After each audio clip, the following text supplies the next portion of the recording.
السلام عليكم ورحمة الله وبركاته. إن شاء الله يسعد لي أوقاتكم يا رب. إن شاء الله تكونوا بألف خير ورمضان كريم علينا وعليكم يا رب. هذا الفيديو اليوم تسريع الببجي، طبعا للأجهزة المتوسطة، ما فينا نقول ضعيفة ولا القوية، لا المتوسطة، يعني مثل الهاتف اللي يدعم 60 هرتز. هلا بنشوف الفيديو كيف بدنا نسرع الببجي للأجهزة المتوسطة إذا كان الجهاز معالجه ضعيف. أول شغلة راح نفوت على الضغط مثل ما انتم شايفين حول الهاتف، مثل ما انتم شايفين معلومات البرامج، رقم الإصدار، تضغط عليه أكثر من 3 مرات. طبعا أنا مفعله رقم الإصدار. راح نفوت عليه،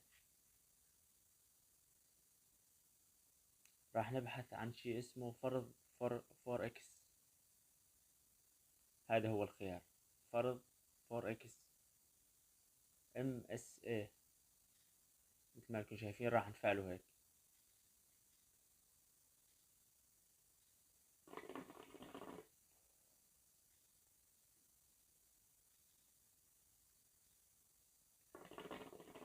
والذين يبيتون لربهم سجدا وقياما. وراح نبحث عن خيار اسمه برنامج تشغيل الرسومات. مثل ما انتم شايفين جميع التطبيقات حاطه لي اياها تلقائي، يعني الافتراضي. راح نبحث هون عن لعبة الببجي. هاي لعبة الببجي مثل ما انتم شايفين قدامكم. راح نحطها الخيار الثاني. تمام، هي محطوطة الافتراضية كانت، بس راح نحطها الخيار الثاني. هلا راح نفوت على لعبة الببجي. بدها شوي حتى تحمل.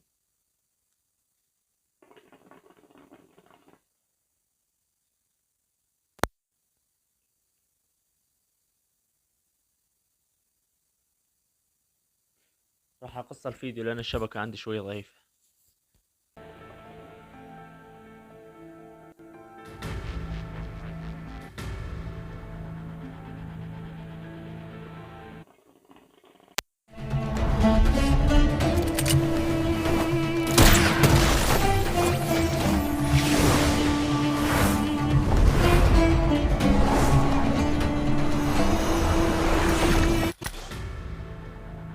اول شغلة راح افوت على اعدادات، عناصر التحكم،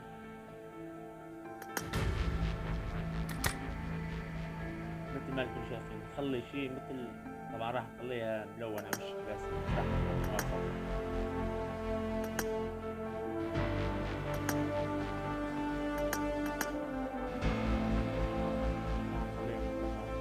وهيك اللعبة صارت معه. شكرا للجميع.